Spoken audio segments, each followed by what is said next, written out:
The Louis Bellina Show, a Friday edition with Tony Catalina. Series, it's 4-part series. This is series number 3 here, episode number 3. Back from SEC Media Days in Tampa. If you are a loyal listener to the Louis Bellina Show, which I hope everybody tuning in is, in fact, that. I wasn't here Wednesday with Louis, and the reason is I was at SEC Media Days, which will be a main topic of this episode today. I'm alongside Caleb Rapoli, the world-renowned producer here, the guy that saves me in every single possible way. Caleb, what is going on, my man? Well, I did not get to go to Tampa, but I did enjoy hearing all of the coach speak that came out of that. Oh, yeah. Came out of this week.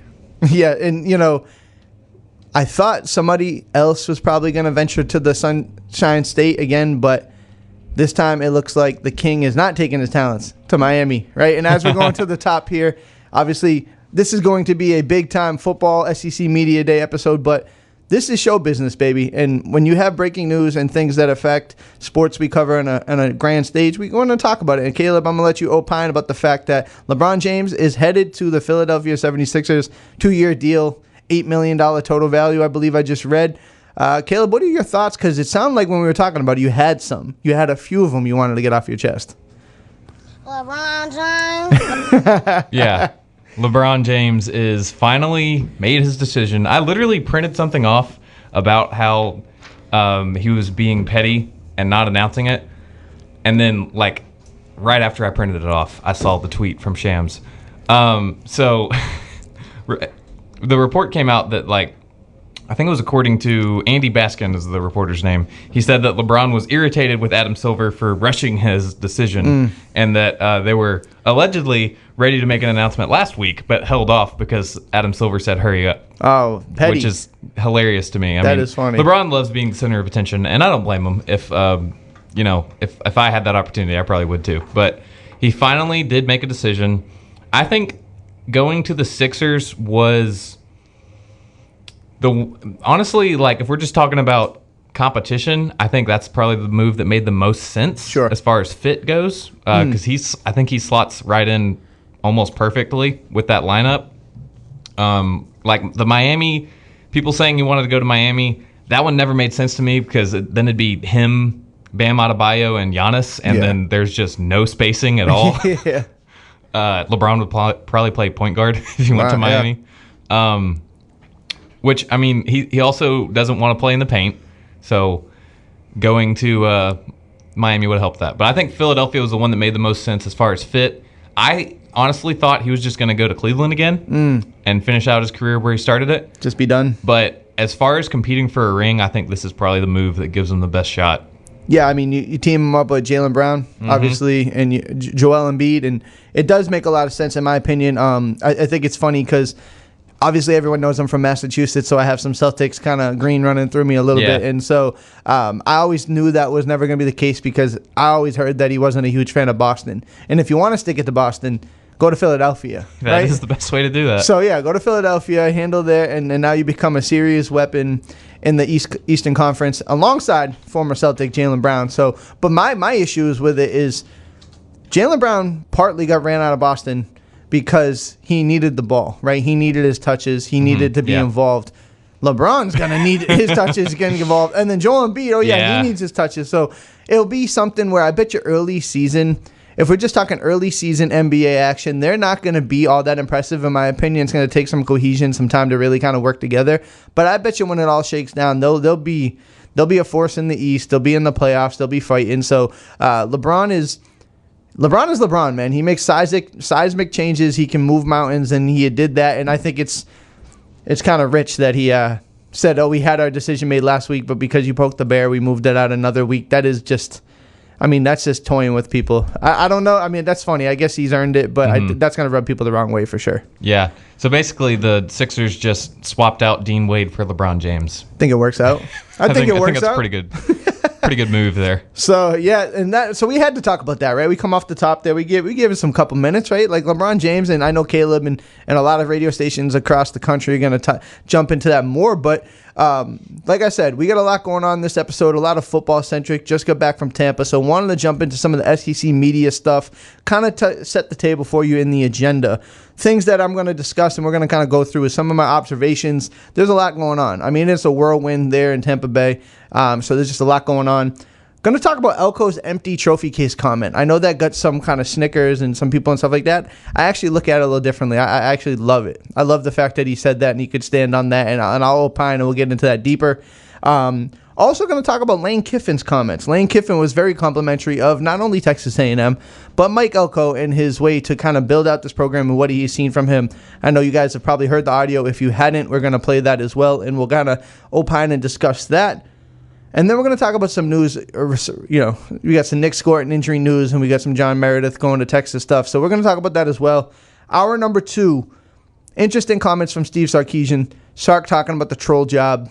That was the psych, and we all know what he's talking about there. He talked about it, but I want to talk about that a little bit further because I think that can be probed just a step further there. And then I'm also going to give a peek and put myself on the chopping block a little bit and give you my preseason all SEC preseason, rankings 1 through 16, how I think it's going to unfold. Those should be coming out today. From my understanding is maybe even while we're on air, and that'd be great. The actual official preseason rankings, all SEC will come out, all that stuff. We'll be able to talk about it and discuss it further.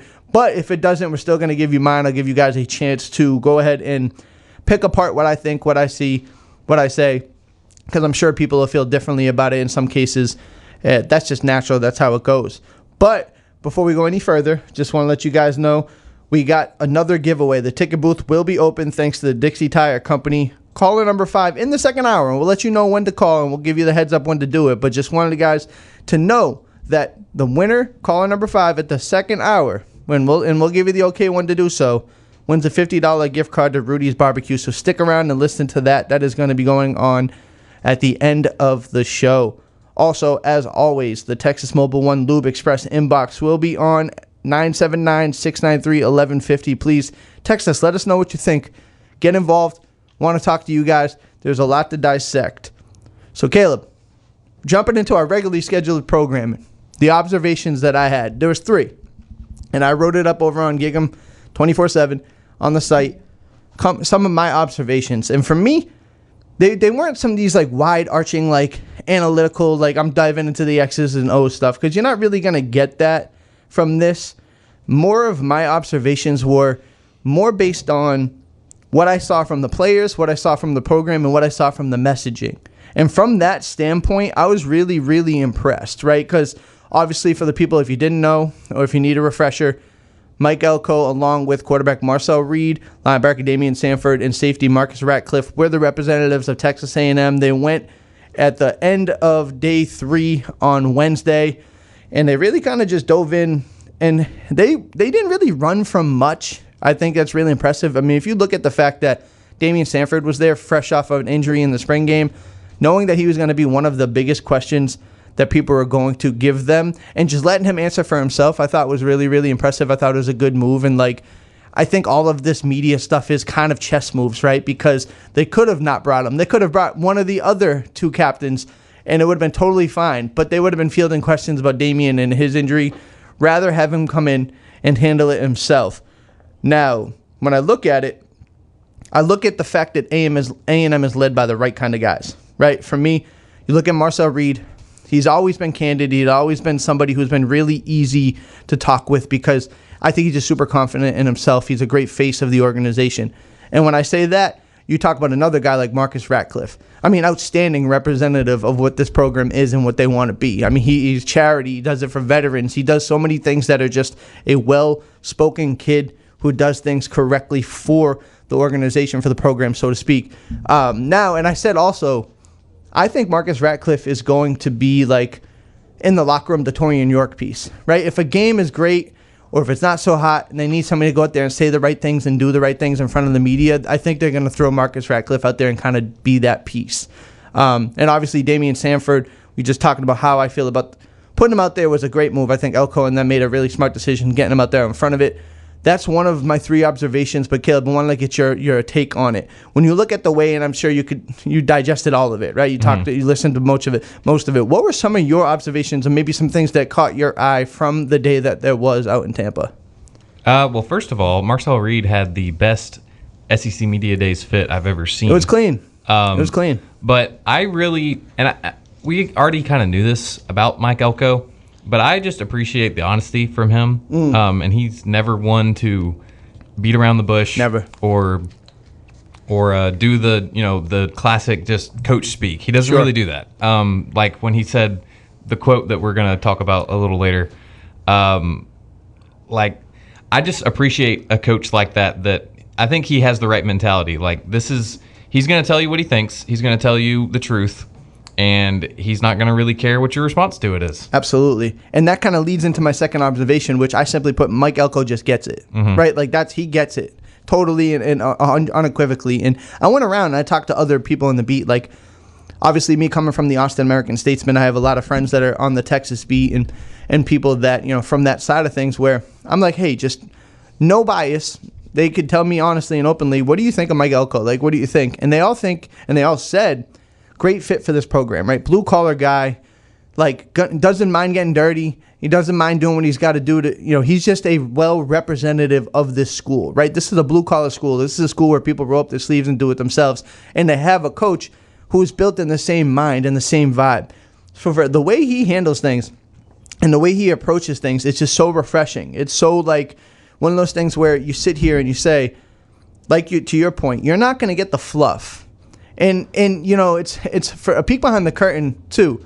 On the microphone or on the record, like Elko is the same way that he is off. Like when the camera's cut, he'll rib you, right? He'll be like, he'll make fun of you. If we say a question, he'll tease you about it. Like he's just a relatable guy. And maybe I feel that more because he's an Italian from New Jersey. I'm an Italian from Massachusetts. So we have like that Northeast connection, and he definitely, he jokes on me a lot. I'm the butt of a few of his jokes. It's funny, and I appreciate that. But I say that as a leader, as a commander of a program, as a commander of the team. Like it is just super impressive. I don't know if you feel the same way. I know he's only entering year 3, and we only care about numbers, right? At the end of the day, it's going to be wins and losses. But if you're sitting here and telling me right now they got the guy that's the right guy for the job. Did you say Elko's Italian? Mike Elko ends in a vowel. Okay. Yeah.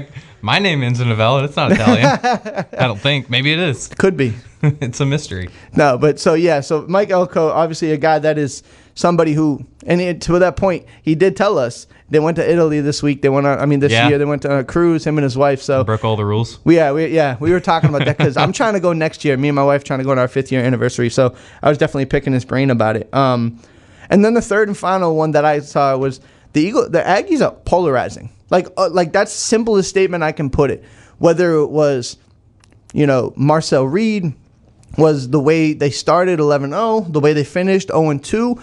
There wasn't a player, coach, team, or media member that didn't have some intrigue or interest in what A&M was doing. Now, it's not always positive because there are some media members that are gotcha guys, right? There are some media members that are about getting the quote and trying to, rile up a fan base. But for the most part, there was genuine, just real interest in this school and the way they've been kind of running it under Mike Elko. The ground in the land is being laid here for them to be well in the national conversation like they should be, right? We talked about this, and I've had this conversation with other people, like the resources, the recruiting, the commitment to it. A&M should be a perennial national title contender every single year. I don't doubt that. I don't think that. But they needed the right leadership, and they got it. So all of that culminated into this week being such a maroon and white conversation. It really felt like Tuesday, Wednesday, Thursday, like A&M was being brought up. Lane Kiffin saying really, really high things like we talked about earlier. We'll get into that deeper. Just people are so complimentary of the players. Like, I know the national perception sometimes is Marcel Reed struggles in this and struggles in that. And I know some of it is player speak and coach speak, but when you ask a player from Ole Miss or you ask a player from Tennessee how they feel about Marcel Reed, it's usually overwhelmingly positive. Now, I'm going to listen to the peers over Joe Schmo online, right? And that's just how I feel about it. Like, I try to take it in, and you try to kind of sift through the BS meter a little bit, but at the same time, you feel really good about it. So how do you feel about that? Do you see the same? I mean, you're here. You're in the trenches of A&M. Like, this is something that you know probably better than I do. Do you feel like that's a fair assessment as far as observations of this team and maybe how they're viewed nationally? Yeah, I mean, I think with Texas A&M, just if you're a media member, I feel like just to get clicks, it's best to either be all in or all out on Texas A&M. And I hate that. But you're right. And I don't know that that's, I'm not saying anybody's being dishonest. I'm just saying, that's what's going to get the most views and likes and reposts.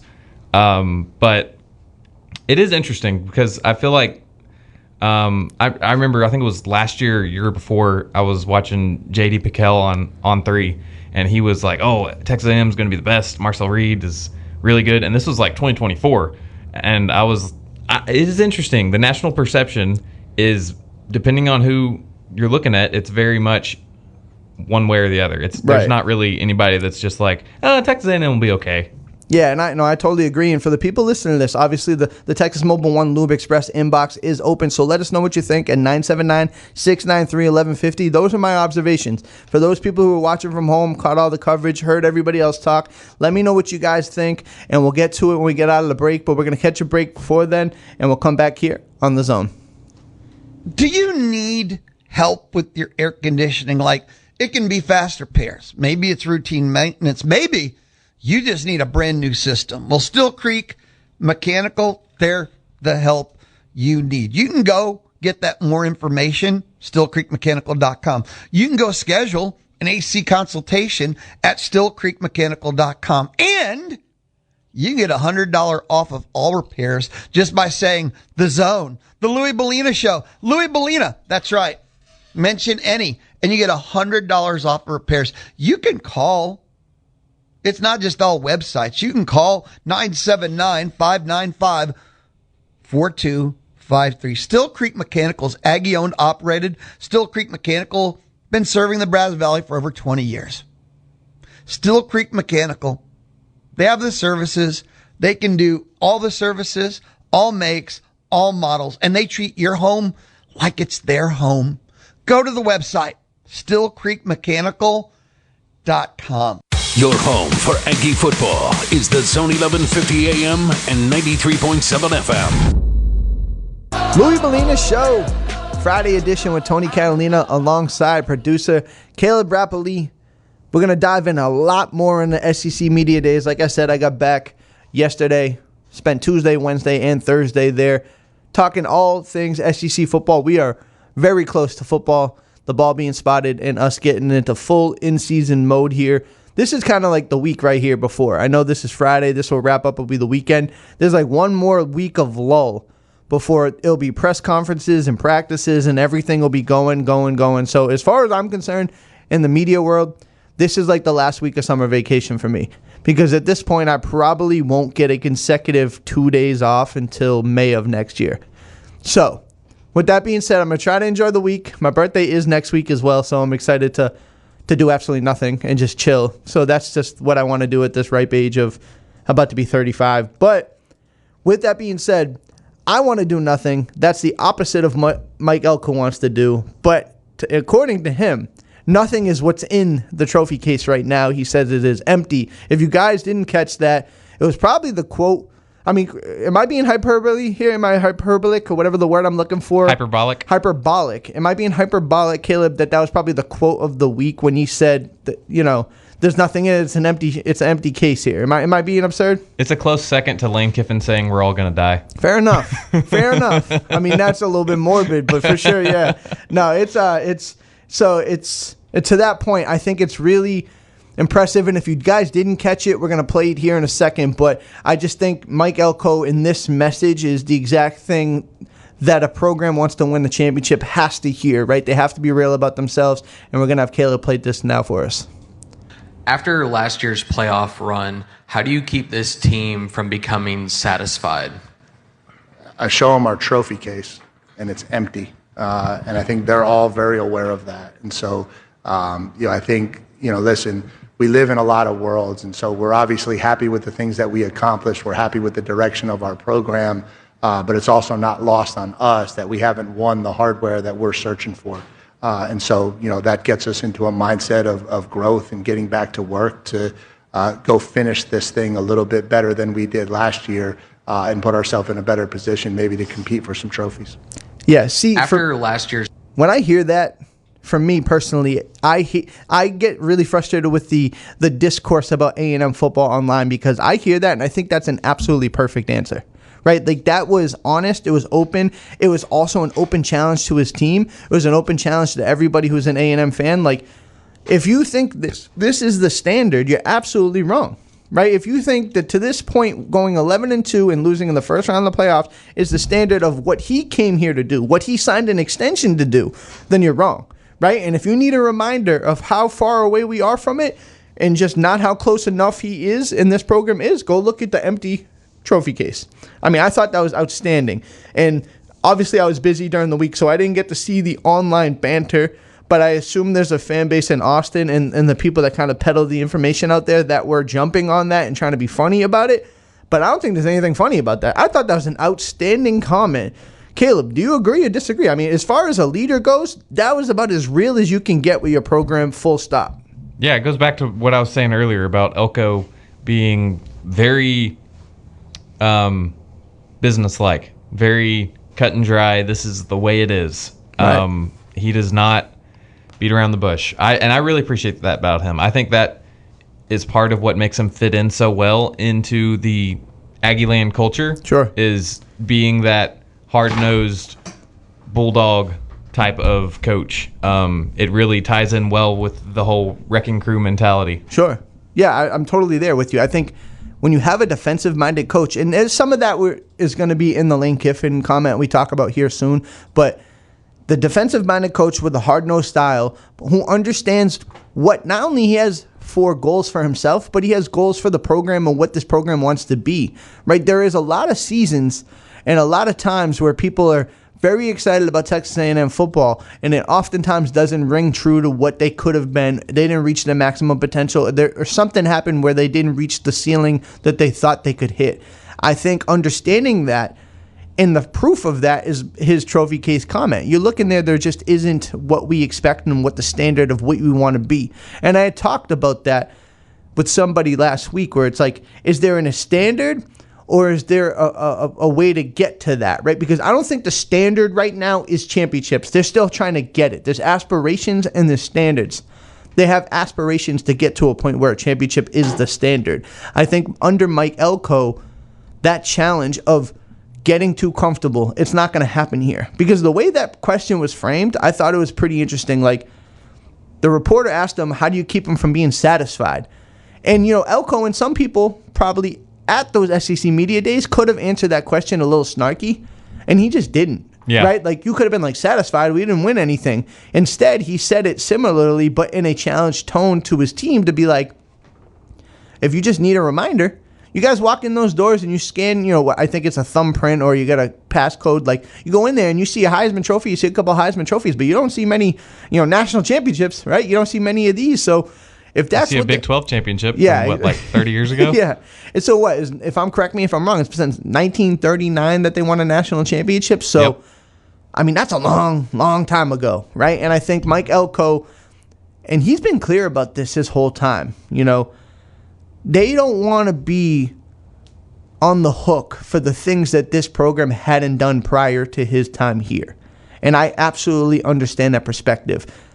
Battered Aggie syndrome, BAS, whatever you want to call it, is a real thing.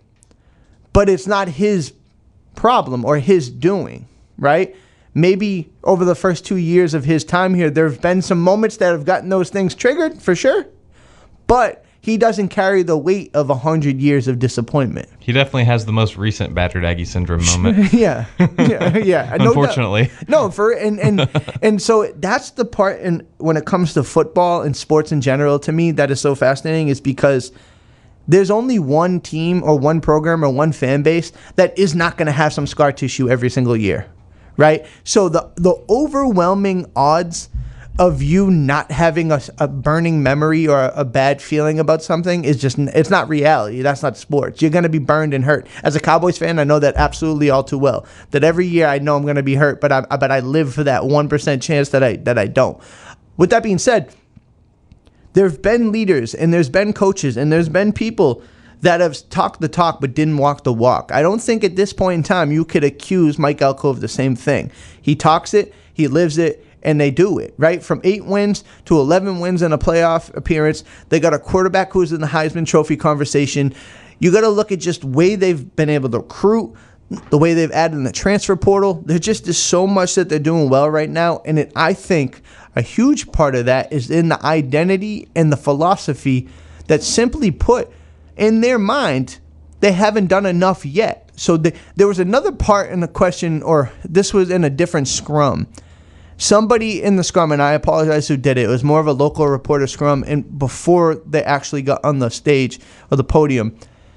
And they asked him, they said, has A&M arrived? And he said, and the quickest no I've ever heard in my life. You know what I mean? I've never heard anybody say no quicker in my life than when Mike Elko said that. And he's like, no, we haven't won anything. And I'm paraphrasing. I'm pretty sure it's close to that, but I don't want to direct quote him. I'm paraphrasing. It's like, no, we haven't arrived. We haven't won anything yet. And this is a coach who understands.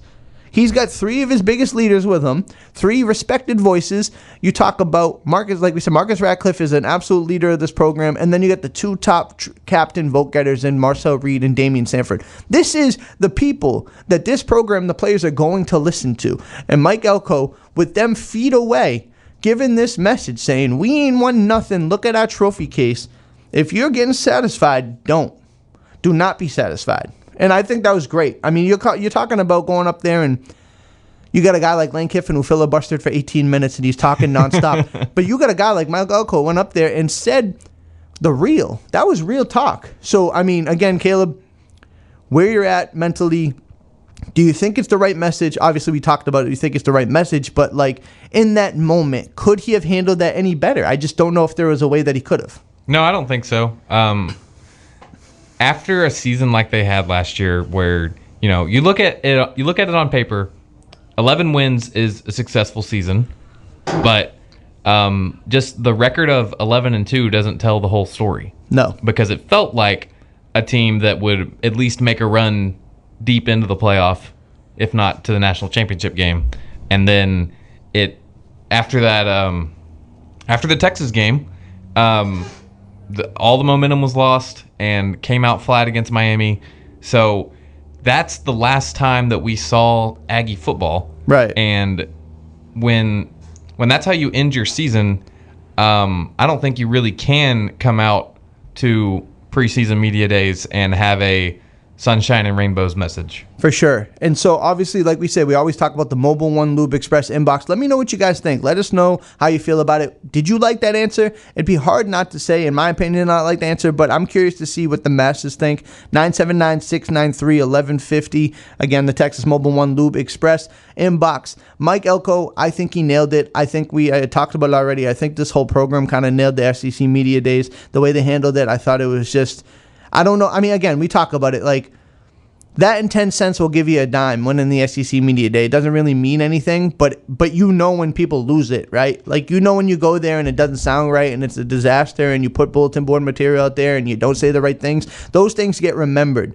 For you to go up there and say the right things and it become, a non-existent issue, you just go and win the day. I think it's hard pressed to say that AM didn't win the day there. So with that being said, I'm very interested to see what you guys think. And when we get back, we're going to talk more about, obviously what Mike Elko has done and maybe what some of his peers think. We're going to play Lane Kiffin and his thoughts on Elko when we get back here on The Zone. Spend your summer with The Zone. People of the world. Oh, it's so hot out. Where you can talk with your friends. There is no need to panic. Summer's official party station. We are your friends. Louisville Leader Show, Tony Catalina, Friday edition alongside producer Caleb, rapidly talking all things Texas A&M athletics with a heavy lean on Texas A&M football today. SEC Media Days this week wrapped up. That is done. Talking season is over. That doesn't mean we will stop talking about it. With that being said, obviously A&M was a big focal point. Like I said earlier, they were talked about heavily all across the conference. 15 other teams there, 15 other programs there talking, and just on and on filibuster. It was a lot of information, a lot of conversation, but some of it did stand out. And to me, one of the bigger comments that I thought and caught my attention came on the last day, and it came right before I was getting ready to leave, is when Lane Kiffin was in the electronic media room. So for the people that don't know how the SEC media works, there's literally it's an overkill of information, right? It's just an absolute, just overdone. They got the main media room. You got a local media scrum. And then you go into the electronic media room. And then you go through the radio row car wash. And you're on every single station. You just nonstop talk. So it gets tough to ask an original question that hasn't already been asked. But when you hear a comment and you hear something that is actually newsworthy or noteworthy, you pay attention to it. And for me, that was Lane Kiffin's impression and his assessment of Mike Elko, the program builder, Mike Elko, the coach, and Texas A&M as a whole. I know Lane Kiffin, Jimbo Fisher have had their history, but Lane Kiffin was very complimentary of Mike Elko on Thursday, and we're going to play that for you here now. Yeah, I didn't know Mike before. I just knew about his defenses. I've been really impressed with him in our league meetings, in a really good, in my opinion, nowadays in college football, and I think you see people trending towards these hires, like what wins in college football for the most part nowadays is a CEO head coach. The old school, just kind of blow the whistle coach, get him run through the wall, there's too much going on with everything. And some defensive guys will get mad at me. I think a lot of times old school defensive coaches sometimes were that way, not really see everything, not CEO, just, hey, go hit him and tackle him. Mike's not that. Mike has really good insight on rule changes, on thoughts of all the different ways that college football is evolving. And so I've been really impressed with him in the meetings that way. And then obviously his teams have played great too. I think they play really tough. They play physical. I think he's really attacking, and he's done a phenomenal job. So when you look at that, when you listen to that, I mean, that's, as far as Lane Kiffin goes, he's known for a lot of things, right? It's antics. He's known for his silliness. He's known for decision-making. He's known for a lot of things. But what people can't take away from Lane Kiffin is his ball knowledge. And you can't take away the fact that he's an outstanding coach of X's and O's. And he can really assess talent, and he can assess situations quite good, really. He can do it really well. So when you look at him and you hear what he said about Mike Elko, and as you know, I'm going into year 3 covering Mike Elko, so I've seen him probably more than the average fan has.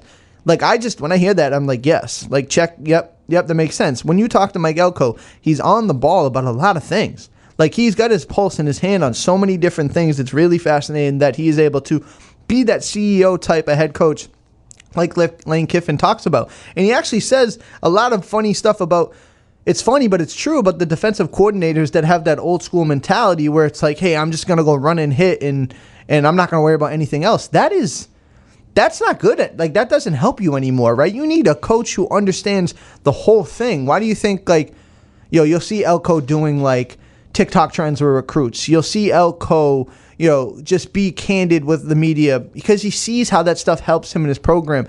And then when you get into the meeting settings where it's real legislation and real conversations about the betterment of the sport and the betterment of the conference, he has opinions and he's educated. I mean, this is a guy who went to Penn, right? This is a smart dude. In a lot of cases, I know people say this is a real deal. Mike Elko walks in the room, and a lot of the times he is the smartest guy in the room. You know what I mean? That's just a fact of the matter. Yeah. So you got to understand, he's got the charisma, he's got the intelligence, he knows what he's doing, and other people are picking up on that. Now, coaches get asked about other coaches these things, literally routinely. It's just, if you sit there and wait long enough, you're probably going to get a question about every coach in the conference. You don't usually spend a couple minutes really having deep intellectual thought about how well he's doing it. You usually just keep him moving. So I thought that was really impressive, really well thought out, and really just a thumb up from Mike Elko in this program, and just another further proof that they probably got the guy that they needed to have in this position. But Caleb, you had told us that we had got a text that had mentioned Lane Kiffin, and you wanted to read that now. Yeah, Ray in Great Falls, Montana, I think, is where he's texting from. He says, I think if Marcel's better than average and the O-line is great, I like our chances this year. Do not care what Kiffin thinks. He's overrated. Well, it's funny. I do care what Lane Kiffin thinks. I think what all these coaches think matters, right? I think in a vacuum I'm an information seeker, right? I don't know. I'm an information, I want it all. I don't want to not know anything. And maybe that's why I have anxiety. But at the same time, like, I want to hear it all. I want to know all angles. I want to assess all information. So you're telling me that there's a coach respected for it, whether you respect him or not doesn't really matter. But if somebody who is in this position to speak in that is probably more qualified to talk on it than I am, and he says those things. So I don't know what your thoughts are when you hear that. When you hear a guy like Lane Kiffin, you even hear a guy like Nick Saban, right? Nick Saban was really complimentary of, on SEC Network, on, the major networks. He was talking about Mike Elko. He was talking about Marcel Reed. So to that point, if you don't believe in Kiffin and what he's saying, do you believe Nick Saban and what he's saying? So, Caleb, what do you take from that? What do you extrapolate from another coach speaking so highly about a coach that he's going to face off against this year, and he's never actually faced his head-to-head coach before? Well, a lot of people were saying that they think this is Kiffin's way of taking a shot at Elko, actually. Really? They think that he was being a little sarcastic, and he mentioned, the CEO coach is what wins, and I think he was kind of implying that Elko's not that. Or at least that's what I'm not sure. Okay. I mean, with Kiffin, I wouldn't really be surprised if that was his intention. Sure. So that's kind of another angle at it. So that could be the right one. I'm not sure. Yeah, I mean, I won't deny anybody's right to thinking it. That's fair if you want to think that. I would say my only thing is I was in that room. Mm-hmm. I listened to it like live. Yeah. I didn't get the sense that it was in that vein, because he had some pregnant pauses. He had some thoughts when he was really trying to think about his answer. And again, I mean, Lane Kiffin could be playing chess and I'm out here playing checkers, and that could be the case. But I didn't get that sense. And just out of curiosity, did you see that online? Was that kind of like somebody's online take? Or yeah, there were some people that's fair that responded to that link that you sent me. Okay. And so it's funny because the online is so cynical sometimes, right? That's very true. And so again, I do take that in with with a grain of salt. Like, I'll read the comments and I'll try to assess where do I value that, or do I think that's accurate, and maybe I didn't read something correctly, but oftentimes there's a lot of trolls in there. Fully agree. But so if it was any other coach, I would very much agree. But Sure. Just because it's Lane Kiffin, then that's where I do kind of like. I think that it is a little bit of a valid point. Sure. Just because he has been known to. That's fair. Be snarky. I mean, he's earned that reputation, right? That's sure. that's the part in this that's like, when you play this, you take it, you understand what you're dealing with, the holistic view of it. I'm curious what people listening think. 979-693-1150, the Texas Mobile 1. Lube Express inbox. Do you guys think that was sincere? Sincere from Lane Kiffin? Do you think that was more of a, poking fun at him? I'm not perfect. Breaking news, right? I'm not perfect. So if you guys think of it in the same vein, let me know. If you guys disagree with my assessment of it, let me know. I just think that will be that would be a really impressive chess move if you went up there and said all that and it was just some negatives, just to filibuster nonsense. But well, we've already heard plenty of that from him this week. That's true. And kind of veering off on that just a little bit, the guy I thought who won it the absolute week from me was Pete Goldman. Yeah. For me personally, a guy who's like unpolished, a guy who doesn't have a picture perfect background as far as how I got to where I'm at. I hear a guy who just lets swears rip and just speaks how he wants. I thought it was really refreshing, and that's maybe why I like Lane Kiffin, and that's why I'm kind of like, when I hear Eli Drinkwitz talk, I'm just like, oh, they're just like BSing, right? Yeah. Like, to them, they're just being guys being dudes at the biggest stage. I think I actually trust the people who are far less polished more than the people who are like almost sound like professional politicians when they speak. I understand that for sure. You get it? That makes a lot of sense. I think that honestly, my thing with Kiffin is that I think he's doing the full circle of trying to seem like he's not polished. You know what I mean? Fair. Like, I think that's kind of part of his shtick is like, oh, I'm just the guy that says whatever I'm thinking.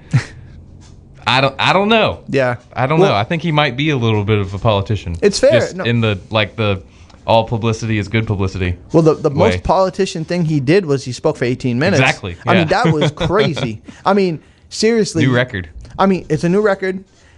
And I remember sitting in there, and time can get away from you in that room sometimes. Yeah. And you look up and it's like, oh, I feel like he's been talking for a while. And then you look and he stops. and it didn't really dawn on me until there was only 4 questions granted to the media. 4 questions. 4 questions. There's people that travel thousands of miles to go talk to that guy in that setting, and there was 4 questions. I think one of them was like just out of left field, like fan question about a specific game. You know, like that's the part in these settings. Not everybody gets called for a question, right? Not everybody gets to get their chance to speak. Sometimes you hear they'll be like, "Hey, coach, what do you think about this Week 13 matchup?" And it's like, I got 12 games before that. 4 months from now. I mean, I get it. People go there, they got to fill quota as far as content and information goes. But man, if you're asking Mike Elko about the Week 10 matchup against so and so, like, and you flew all the way out there to do that, I don't know, man. Like any questions I asked, like I got to ask Lenore Sellers about Trevon Baugh. Right, because that's his former offensive lineman who's, coming to A&M. Got to ask Ryan Coleman Williams about Wilkin Formby, and we got to ask about Isaiah Horton. Those are relative questions. I'm not going to be like, hey, Ryan, are you scared of A&M in Week 6 or whatever? Like, it's just not something that I think is a valuable talking point. But, again, I'm not perfect. I don't think everyone else is perfect either. But, again, 979-693-1150, Texas Mobile 1 Lube Express inbox, 2-part. You got one? Real quick. Okay. Matt in College Station says, the only thing Lane Kiffin is sincere about is his love for Lane Kiffin. Fair enough. He loves me some me. Remember that? You know who said that? Yep. So he's got a little, I love me. But no, that's fair. That's fair.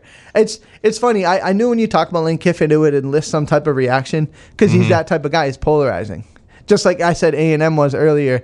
Like, he just is somebody. And I think and he'd be probably the first person to tell you, like, he's earned his distrust in a lot of cases, right? Like, people are going to be skeptical of what he says, and maybe my problem is I'm not skeptical enough. When I hear that and you say, wait a minute, hold on, this could be a ruse, maybe I should have thought that, maybe I should think that. But again, 979-693-1150, let us know if you believe that Lane Kiffin was being sincere or not. And the 2-part, let us know who you think, as far as coaches was, that won the week. I think Pete Golden. Who do you think won? Do you think Pete as well, or? So when he was talking to, I think it was David Hale, that was a really interesting. That wasn't even a soundbite. Yeah. I couldn't find a video of that. I think that was just like a little off to the side interview. Sure. He did not mince words. I like that. Did you know what I'm talking about? Yeah, absolutely. Yeah, when he was talking to they asked him how he was able to keep Trinidad Chambliss and Kawan Lacey around and not let them follow Kiffin to LSU. And he was like, essentially, do you want to just burn every bridge that you've built while you're here, or do you want to have a legacy? Which I thought was really, and he said it in some more choice words than that, but I thought it was pretty insightful and pretty powerful. Yeah, I agree. I'm with you on that. And we got much, much more SEC media, talking all things SEC Media Day and Texas A&M football right here on The Zone. The Houston Astros play in the zone. Thanks to Kelly Berdozer. The Louis Bellina Show. Friday edition, Tony Catalina alongside producer Caleb Rapoli, talking all things Texas A&M athletics, specifically today. A lot of football, a lot of SEC media talk. But wanted to shift gears just a little bit. We had some A&M related news, not necessarily great news. Obviously, this is tough. It's not easy to talk about, but enough to discuss it. If you saw or missed it in the midst of all of the SEC media stuff going on, former Texas A&M edge rusher Nick Scorton with the Carolina Panthers on the first day of practice tore his ACL, going to miss the rest of the season. Really, really devastating news for him, a guy who came here, obviously a kid from Bryan, right? Like a local kid who went to Purdue and then spent his final year at Texas A&M. Tough. I mean, injuries, this is a ruthless sport, right? When you get a guy who, this is a tough game. You're going to get hurt. People are going to get injured. It's just the nature of the business. But to work out all off season and then to get hurt in the first day of training camp is just a brutal, brutal thing. So obviously thoughts and prayers with him and as far as getting back to that. Young, only his second season, so he should be able to shake back. But still, really tough news. You hate to see any of that. That's the hardest part about this is when you go out there and we get the chance to go see practice sometimes, and whether it be 30 minutes or a full practice, you kind of have just you hold your breath a little bit just on a human level that these kids don't get hurt because they work so hard. But Caleb, when you look at this, just it's a sobering reminder that football is such a dangerous, violent game, and things can change for you in a blink of an eye. Yeah, I talked about it a little bit on the show yesterday afternoon, and it's really, really unfortunate whenever this kind of thing happens. Obviously, just in any situation, but especially in practice, first day of practice.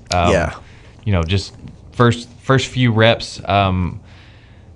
It said that he was engaged in a block with a offensive lineman, so it was there was contact involved. So it wasn't just like open field ACL tears, which honestly can be even scarier. Yeah. So it's forced. Right. So I don't know if that makes it better or worse. I'm not exactly sure how the recovery will be. I know he's getting a second opinion unless that already happened. So we'll see. But it's very unfortunate. He had a great rookie year because he was a second round pick, if I remember correctly. Yes. Early second round. And contributed a lot, especially later in the season. I think he ended up earning a starting role for, I think it was the last 8 games. And he was probably projected for a pretty big role this year, but sometimes the working back from injury makes you stronger. So we'll just have to hope that's what happens with Nick. Yep, never easy conversation, never anything that we like to discuss, but kind of shifting gears real quick, wanted to kind of wrap up the hour talking about some other football news. This is more Texas related, but John Meredith, the all-world 5-star recruit, who is not allowed due to UIL regulations, and they shot down his chance to play football here in Texas, is going to reclassify and go to 2026 and join Texas, the Longhorns, a year early. Really bizarre situation. Interesting to see how this will shake out. What are your thoughts on this? Because now, he's super talented. I saw him in camps, right? Like, I know he's going to be with Texas, and so it's not an A&M thing anymore. I watched him in camp at College Station in practice. Kid can ball. Like, he's a real deal player, but he's a year younger. So I don't. Yeah. Do you think? There's any expectations he's going to actually have a role in year one? It feels pretty late in the game for something like this. I feel like when you hear about recruits reclassifying, it's usually earlier than July that they announce that. So I doubt he gets much playing time this year, but that might end up helping him in the long run. If he gets that, which I guess it's not necessarily a red shirt, but more experience at the college level. So it'll be interesting. Yeah, and we're going to wrap up the first hour here, but when we get back, we're going to have all SEC preseason selections, all SEC 1 through 16 picks, and we're going to go and dive into all of it here on The Zone.